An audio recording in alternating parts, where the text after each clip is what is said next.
현장을 뛰는 기자, 사건의 핵심을 짚어내는 변호사와 함께 우리 사회를 속속들이 파헤치고 프로파일링하는 시간이죠. 사회 프로파일링.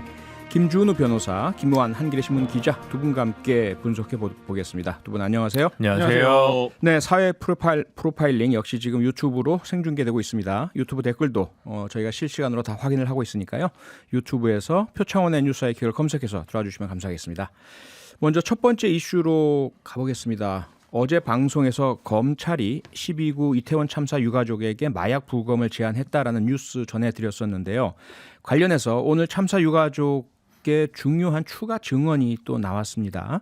희생자 이지한 씨 아버님께서 오늘 YTN 라디오에 나오셔서 밝힌 내용 잠깐 들어보시겠습니다. 자, 여기 최근에 좀 보도된 건데 마약 관련해서 지금 그 MBC에서 보도된 건데 유가족들한테 부검 얘기를 좀 했다고 하던데 혹시 그런 얘기 들으셨습니까? 예, 들었습니다. 저도 들었고요. 거의 아마 유가족들 거의 다 들었을 겁니다. 대검은 어제 병원에서- 아니라고 하던데요. 아니라 입장이 있던데. 제가 알기로는 거의 다 들었습니다. 거의 다 들었다고요? 경찰들이 처음에 와서 하는 얘기가 예. 조서를 꾸며야 된다. 아하. 그리고 부검을 할지도 모른다. 네네. 그래서 아니 사인이 압사 아닙니까? 라고 했더니 예, 알고 확실치 않답니다. 그래서 부검을 해야 되고 혹시라도 예, 마약 관련해서 예, 그것도 확인을 해야 되기 때문에 아하.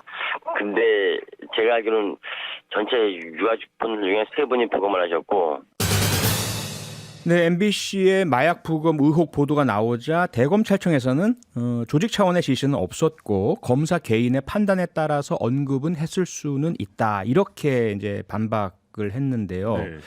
지금 유가족 이야기를 들어보면 참사 유가족이 거의 다 마약 부검 이야기를 들었다라는 건 아닙니까? 네. 김한 기자, 이 유가족분들의 증언 어떻게 보세요? 네, 뭐 저희 그 언론이랑 저희 회사랑 인터뷰한 유가족들도 다 마약 부검 얘기를 하고 계시거든요. 아, 그러세요? 예, 그러니까 이게 뭐 몇몇 유가족들이 들었는데 뭐 네. 그랬다더라가 아니라 많은 유가족들이 실제 이 얘기를 들었던 거예요. 그리고 이제 그 특히 납득이 안 갔던 게 그리고 이 얘기다라는 얘기도 공통적으로 하고 계시거든요. 네. 근데 이제 생각을 해보면 정부가 참사 초기에 했던 대응들의 연장선에서 이 조치가 있었던 게 아닌가라는 생각이 들어요. 그러니까 기억하시겠지만 뭐 전국민 애도기간 선포하고 유가족끼리 접촉을 제한하고 네. 그다음에 이제 거기에 마약 수사 초반의 쟁점이 거기에 왜 마약 수사관들이 나가 있었냐 그게 적절하 왜 그랬던 거냐 뭐 이런 걸로 이제 논쟁이 붙었었거든요. 네. 그리고 이제 그 부분에서 정부가 뭔가를 방어하기 위해서 혹은 이 부분에 대한 어떤 그러니까 화살이 오는 것을 막아내기 위해서 뭔가를 이렇게 했다면 네. 그거는 전혀 좀 이제 납득이 안 되고 좀 유가족 입장에서는 정말 뭐 그 2번 죽이는 일 아니겠습니까? 그렇죠. 그러니까 그런 일인데 이게 이런 것도 있을 것 같아요. 그러니까 유가족들의 얘기를 들어보면 굉장히 위축이 됐다는 거예요. 그러니까 혹시라도 만약에 그러면 이 죽음이 억울한데 예. 뭐 비난을 받지 않을까? 그렇죠. 뭐 이런 이제 마음도 당연히 유가족 입장에서는 가질 수밖에 없는 거잖아요. 네. 근데 뭐 그런 부분까지 고려했는지는 모르겠습니다만 유가족에게는 굉장히 좀 이 일이 어이가 없고 납득이 안 되고 그런 지금 상황이죠. 근데 저는 네. 대검 차원에서 조직 차원의 지시는 없었고 검사 개인의 판단에 따라 언급은 했을 수 있다. 이럴 때만 검사 동일체 원칙이 사라지는 것 같아요. 아하. 평소에는 뭐 검사 동일체 원칙을 신조처럼 여기면서 법적으로는 폐기되긴 했죠. 법적으로 폐기되긴 네, 했는데 검찰법에서. 이럴 땐 또 일탈. 그러면 언급은 했을 수 있다가 아니라 어떻게 된 것인지 진상을 규명하겠다라고 얘기를 해야 되지. 그렇죠. 언급은 했을 수 있다는 식의 꼬리 자르기식 대응을 한다는 자체가 네. 지금 진상 규명이 다 반드시 필요하다. 대검 차원에서도 네. 오히려 이렇게 돼버리니까 그동안 뭐 국민의힘 쪽에서는 국정조사에 왜 대검이 필요하냐라고 했는데 오히려 대검이 국정조사 담당이 필수 기관이 돼야 된다라는 것이 오히려 국정조사에 필요한 기관이라는 게 확인된 것 같아요. 저는 사후적으로 그런 문제가 있고 네. 이런 부분들이 있기 때문에 결국은 피해자 유가족분들의 어떤 연대 혹은 유가족 모임이 좀 필요한 거 아니냐 이렇게 안 그러면 개별화됐을 때는 이런 것들을 몰랐을 테니까 그래서 네. 많은 걸 좀 시사하는 뉴스가 아니었나 싶습니다.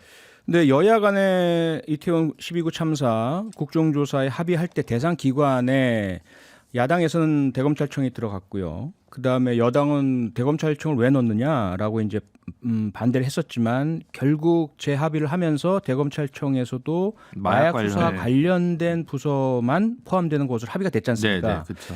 그것이 이제 지금 김준호 변호사 말씀으로는 이러한 마약 부검 관련 논란이 바로 대검찰청이 국정조사 대상이 되어야 할 이유다 이런 말씀 주셨잖아요. 네.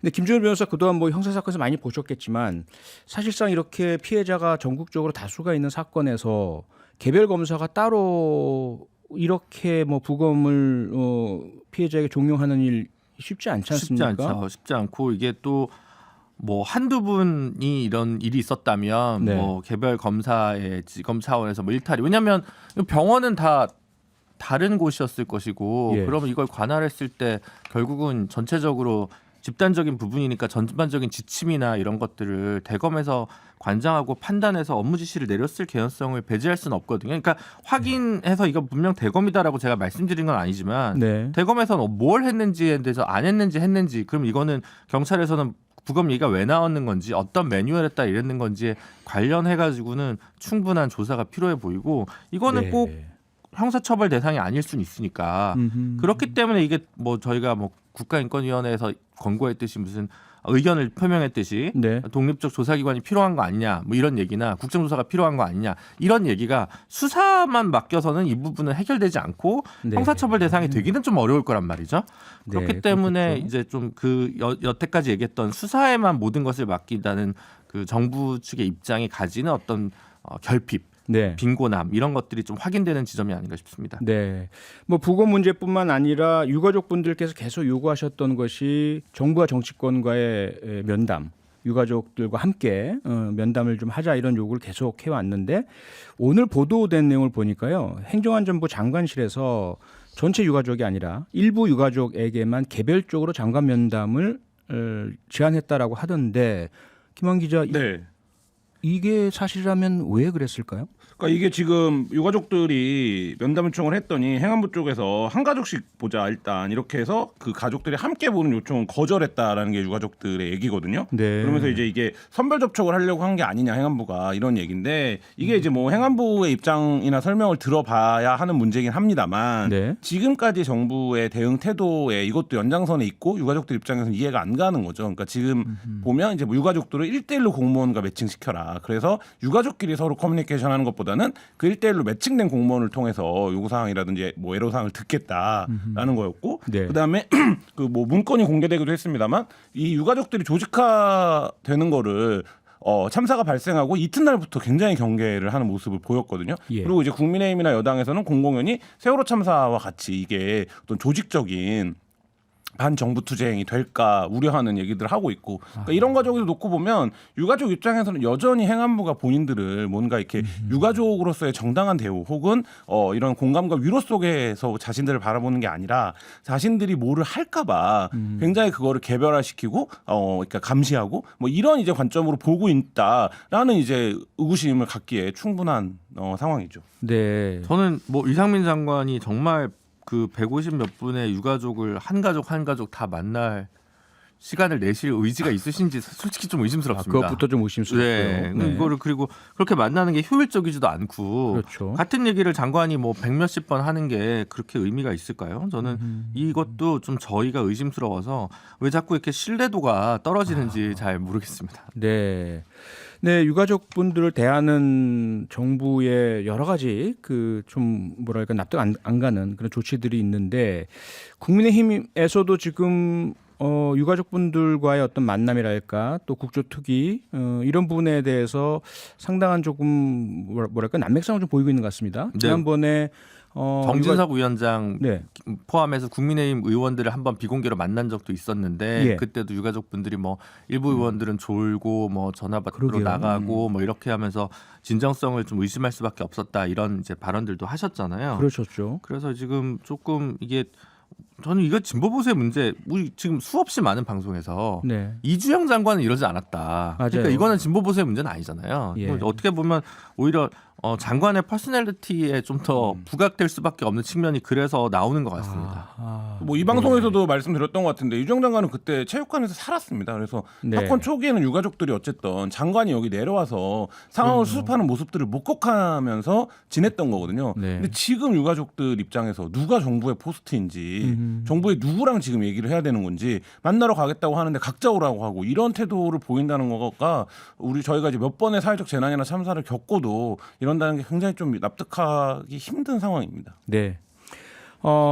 어쨌든 지금 경찰 특수본의 수사는 계속 진행 중이지 않습니까? 김한 기자. 네. 지금 수사는 어디까지 왔고 처음에 공언한 대로 윗선까지 성역 없이 잘 가고 있습니까? 어떻게 보세요? 지금 이제 용산서 이임재정 경찰서장과 그 전 112 전 상황실장에 대한 구속영장이 기각이 됐습니다. 예. 법원은 이제 제출된 증거만으로는 좀 증거인멸이나 도주 우려가 있다고 보기 어렵고 방어권 보장이 필요하다 이런 입장이거든요. 그러니까 뭐 혐의가 여러 가지가 있겠습니다만 업무상 과실치사인데 이 부분에 대해서는 방어권이 보장이 필요하다. 법원은 일단 이렇게 본 거예요. 네. 반면에 이제 정보 보고서를 삭제했다는 의혹을 받는 경찰들이 있습니다. 예. 그러니까 이제 인파가 많이 모일 거다, 대응이 필요하다라는 보고서가 있었는데 네. 그 내용을 이제 그러니까 추후에 삭제했던 그 이제 서울경찰청 공공안전정보외사부장은 이제 구속 수감이 됐거든요. 네. 근데 이제 일선 경찰들에서는 이 부분에 대해서 그 뭔가 뭐 그러니까 꼬리 자르기가 있는 게 아니에요. 여전히 이제 이 시선들이 있어요.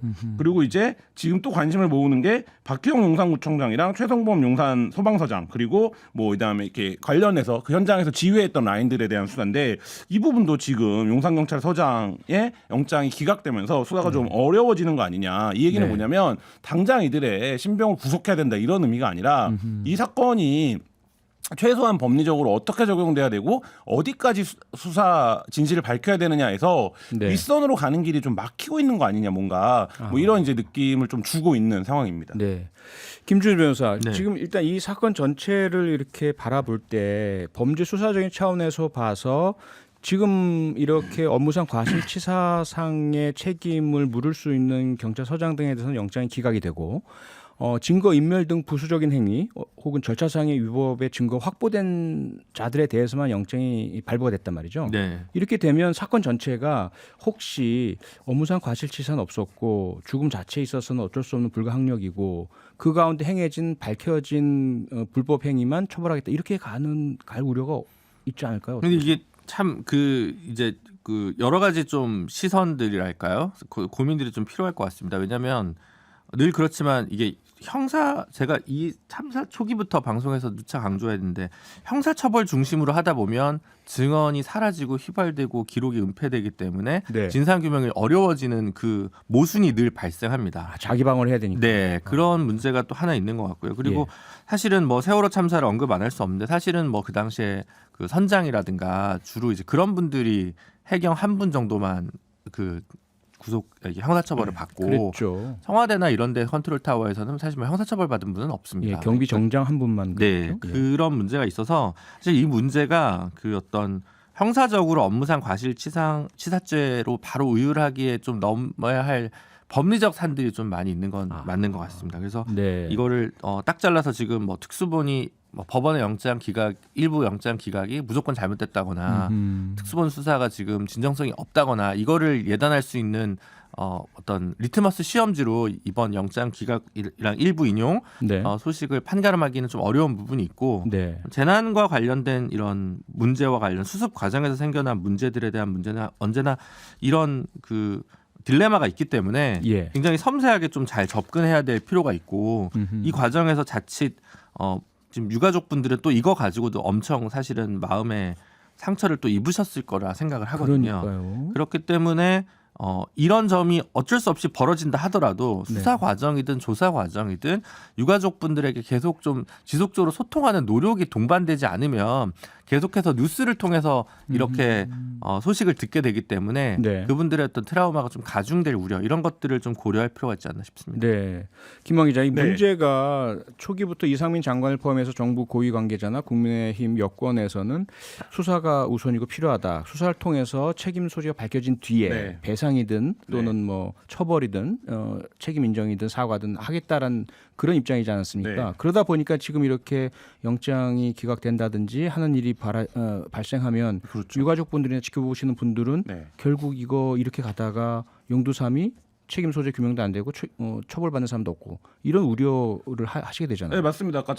재난이나 참사가 발생을 하면 뭐 수사를 통해서 범죄적 책임을 누군가에게 어디까지 지워야 되고 누가 져야 되는가를 분명히 시시비비를 가리는 것도 중요하고요. 예. 또 한 가지 과정은 전체 과정에 대한 명명백백한 조사나 진상규명을 통해서 어떤 부분을 바꿔야 되는 거고 어떤 부분에서 실패가 있었는지 사회적으로 그렇죠. 각인하고 합의해가는 과정이 같이 있어야 되거든요. 그렇죠. 근데 지금 정부가 이 두 개를 분리해 버렸어요. 그렇기 때문에 수사를 통해서 책임자를 처벌하고 그 이후에 다른 이제 다음 스텝을 나가겠다라는 게 정부의 입장이었기 때문에 이제 그게 국정조사를 반대했던 논리였죠. 그렇죠. 미진하면 네, 그러다 보니까 사회적인 공감과 애도를 받아야 되는 유가족들이 이 두 개를 같이 해라 혹은 수사를 더 열심히 해라 이렇게 싸울 수밖에 없는 상황에 또 내몰리게 됐거든요. 그러니까 네. 저는 이 구조 자체가 거대한 사회적 트라우마가 또 될 수밖에 없는 과정으로 나아가고 있다. 지금 유가족들이 절절히 나와서 매일 호소를 하고 있지 않습니까? 예. 그러니까 우리가 세월호 때도 많이 했던 얘기지만 유가족들이 왜 이거에 대한 수사를 요구하고 진상규명을 요구해야 되는가? 왜 사회가 이걸 해주지 못하는가? 지금 똑같은 딜레마에 좀 빠지고 있는 상황이다라고 보여집니다. 네. 국가사회 전체적으로 조금 더 각성을 하고 제대로 된 진상규명했으면 좋겠습니다. 다음 주제로 넘어가 보겠습니다. 김한 기자, 국가정보원 내부에 뭔가 큰 경랑이 일고 있는 듯한 그런 네. 보도가 계속 나오고 있는데요. 최근에 국정원 간부 보직 인사가 있었는데 특정한 성향을 가진 간부들이 대폭 좌천 혹은 물갈이 됐다. 네. 이거 사실인가요? 근데 이게 기자들이 취재하기도 굉장히 어려운 영역이에요. 그러니까 예를 들면 어렵죠. 국정원에 예. 이상급 간부가 몇 명인지를 사실 아무도 모릅니다. 기밀이죠. 네, 그러니까 예. 국정원에서 이상급 간부가 100명이 대기 발령이 됐다라고 하면 이게 전원에 가까운 건지 아하. 아니면 이상급 간부가 굉장히 많아서 100명이 뭐 이런 것도 이제 국정원이 파악이 안 될 정도인데 네. 지금 알려진 바에 따르면 1급 간부는 최근 6개월 사이에 전원 그만뒀다라는 거고요. 이게 전원. 한 30여 명 선 된다라고 하고요. 예. 2, 3급 간부 중에 보직을 받지 못했던 간부들이 한 100여 명 정도가 지금 대기 발령 상태다. 뭐 이런 얘기입니다. 네. 근데 이게 왜 대기 발령이 된 것이냐? 그러니까 국정원은 정해진 기한 내에 이제 승진해야 되는 이런 이제 제도를 두고 있거든요. 네. 그러면 이제 말하자면 보직을 못 받거나 아니면 대기 발령 상태가 길어지면 자동으로 그만둬야 되는 상황이 될 수도 있거든요. 그러니까 내부에서는 굉장히 예민한 문제인데, 네. 근데 이들이 왜 대기 발령이 됐는지조차도 지금 국정원 내부에서도 잘 설명이 안 되고, 물론 다들 뭐 정권이 교체됐기 때문에 뭐 여러 가지 이유로 넘겨짚는 것들이 있겠지만 네. 사실 그런 부분에서 굉장히 좀 그 술렁이고 있다라고 하고요. 이게 특히 아까 이제 잠깐 설명드린 것처럼 지난 정부와 연결된 어떤 인사들에 대한 네. 보복성 조치로 이루어지고 있는 게 아니냐 이런 이제 의혹이 제기되고 있습니다. 김준우 변호사 어떻습니까? 민변에서 물론 권력기관 감시들을 해오시는데 네. 뭐 국정원이야 뭐 간부직에 대한 기밀이니까 정확히 모르신다 하더라도 이런 인사 이례적입니까? 아니면 이례적이죠. 아니 근데 지난 정부에서도 이제 제가 짐작컨대 네. 유사한 일이 있었을 수는 있습니다. 근데 그건 왜 그랬냐면 그때는 이제 국내 정보 수집 기능을 완전 폐지했기 때문에 그렇죠. 뭐 기자분들이 그런 얘기를 하더라고요. 한평생 국내 정보를 다루다가 외교 안보를 다루어서 지금 러시아어를 배워서 힘들어하는 중견 간부가 있다. 뭐 예를 들어 이제 이런 얘기를 아하. 제가 농담처럼 아니 근데 진실인 겁니다. 네. 농담이지만 네, 네, 네. 근데 그런 일들이 있었다고 하죠. 이제 그런 정도의 어떤 구조 개혁이 내부에 있었다면 이 정도의 인원에서 중간에 변화가 필요하니까 그건 가능한 부분이 있었을 것 같습니다. 그때 네. IO라고 하는 정보 요원들이 원래는 모든 기관에 상주를 하고 있었는데 그게 문재인 정부 때 다 빠졌지 않습니까? 이제 그분들이 빠졌죠. 어딘가 새로운 교육을 받고 이렇게 했어야 되니까. 네. 근데 이 정도면 굉장히 이례적인 것 같고 이 과정에서의 어떤 내부의 진통이 적지 않았을 거라고 저는 생각을 하고. 이건 정말 개인적인 생각입니다만 조상준 기조실장이 교체된 것도 사실은 이 국정원 인사와 관련된 문제가 아니냐라는 보도들이 일부 있었습니다. 그 당시에 있었죠. 네, 예. 그래서 이것들과 다 연동돼서 사실 이 사태의 진면목은 먼 훗날에 좀 밝혀지지 않을까라는 생각이 좀 많이 듭니다. 제가 네. 지난 정부 때 국정원 취재를 좀 했었었는데 예.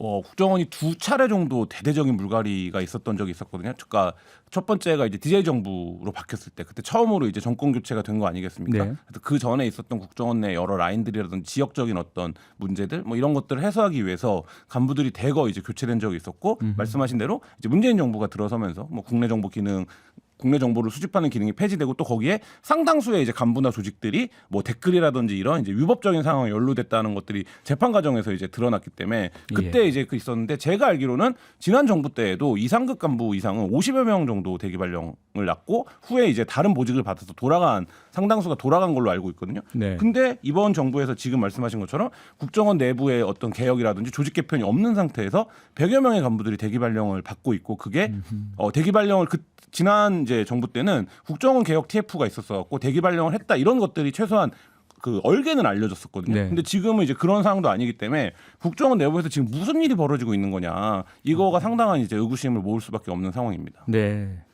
이런 가운데요, 김준우 변호사. 네. 국정원 관련해서 또 하나 좀 주목할 만한 소식이 있는데 신원 조사를 늘리는 방향으로 시행 규칙을 바꿔서 논란이 일고 있다면서요? 네, 그렇습니다. 그 국정원에서 원래 이제 청취자분들은 잘 모를 수 있는데 이제 신원 조사하는 기능이 있습니다. 네. 고위 공직자로 임용될 경우에 그렇죠. 예전에 뭐 판사인 경우도 이제 해당됐었던 그 당시에 적도 막 있었고. 좀 판사들 국정원에서 면접 본다고 보도가 되고 그랬었잖아요. 근데 이제 이게 많이 이제 축소되거나 이제 그렇게 돼서 세평 수집이라고 하는 기능은 주로 이제 경찰 쪽에서 청와대에서 이제 받았던 것 같고 국내 정보 수집이 이제 안 되기 때문에 최소한의 신원 조사 기능만 국정원에 남아서 문재인정부 말기에도 행정관 들어간 공무원들도 마지막에 신원 조사 최소한의 신원 조사는 좀 받은 것으로 알고 있습니다. 네. 근데 이제 요 부분과 관련해서 최근에 이제 국정원이 내부 시행 규칙을 변경한 부분이 일단은 그 범위를 확대했고 그 다음에 이제 예전에 뭐 3급 이상이면 그에 상응하는 공무원까지 해서 군인까지 이제 포함할 수 있는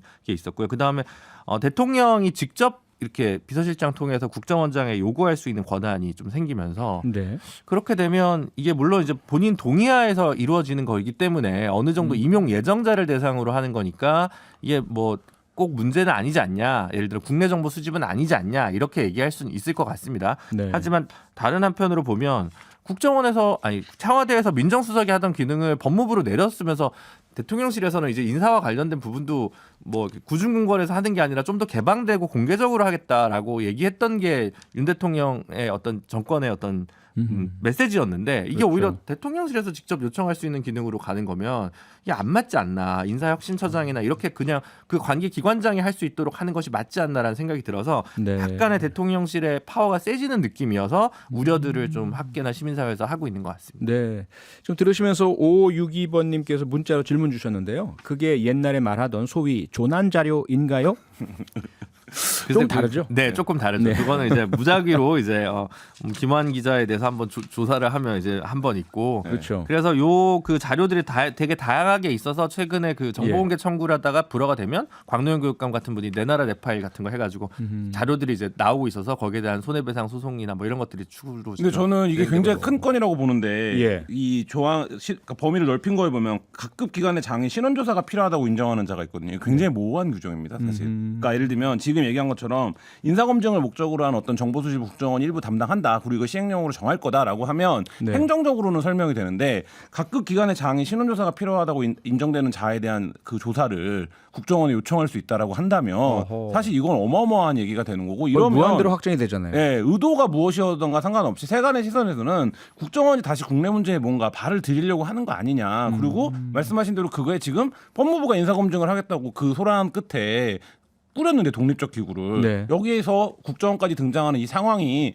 굉장히 좀 뭔가 이 절차적으로 투명성이 후퇴하는 거 아니냐 이런 느낌을 주기에는 충분하다고 봅니다. 네. 저는 법무부에 이제 그 검증 기능이 일부 이전되고 그리고 이제 검찰 출신으로 이제 인사비서관이나 이렇게 해서 그 인사 검증이나 추천 기능이 지금 가고 있는데 네. 내각 수립 1차 조각할 때는 그렇게 많은 인사가 낭망한 거면 신원조사 기능이 있고 없고 때문에 이게 문제가 생겼을까요? 저는 그렇게 생각하진 않거든요. 그렇죠. 그래서 오히려 지금 인사가 더 좋은 인사들 예를 들어 저는 당연히 행안부 장관 교체해야 한다고 생각하는데 이게 신원조사 기능이 강화된다고 해서 더 좋은 인사가 오는 걸까요? 저는 그렇게 생각되진 않습니다. 아, 네.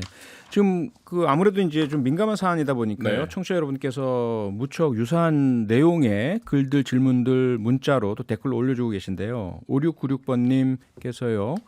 국정원이 과거 무소불위의 권력을 휘두르며 불법적인 일을 저지르던 때로 돌아가는 것 같아 걱정이네요. 8012번님은 검찰은 이미 장악했고 경찰도 돌아섰으니 이제 국정원 차례라는 건가? 라는 그런 우려를 표해 네. 주셨는데 권력기관에 대한 이러한 어떤 정권의 장악력 강화 이거 이런 우려를 불식시키려면 어떻게 해야 될까요? 권력자가 일단 의지를 보여주는 거 말고는 사실 뭐 이거는 어떤 전공법이 없습니다. 권력자 내가 그걸 활용하지 않겠다. 그 기능 나 안 쓸 거다라는 거를 밝혀줘야 네. 그 조직에서도 애써 충성 경쟁을 하지 않거든요. 근데 지금 이런 시그널만 줘더라도 국정원의 일부 조직들이 움직일 수 있습니다. 왜냐하면 이게 정부가 우리의 말하자면 정보력, 수집 이게 필요한 게 아닌가라는 시그널을 받아들이게 되면 실제 권력이 그걸 원하지 않더라도 그런 결과로 이어질 수 있거든요. 그렇기 때문에 저는 지금이라도 윤석열 대통령과 뭐 한동훈 법무장관이 이게 어떤 의미인지를 정확히 국민 앞에 설명하고 네. 의지를 밝히는 게 중요하다 이렇게 필요하다 이렇게 생각됩니다. 네. 법치주의 말로만이 아니라 실제로도 이루어졌으면 좋겠습니다. 사회 프로파일링 여기까지 하겠습니다. 지금까지 김완 기자, 김준우 변호사 두 분과 함께했습니다. 수고하셨습니다. 네, 감사합니다. 평일 저녁 6시 5분에 여러분을 찾아갑니다. MBC 라디오 표창원의 뉴스 하이킥.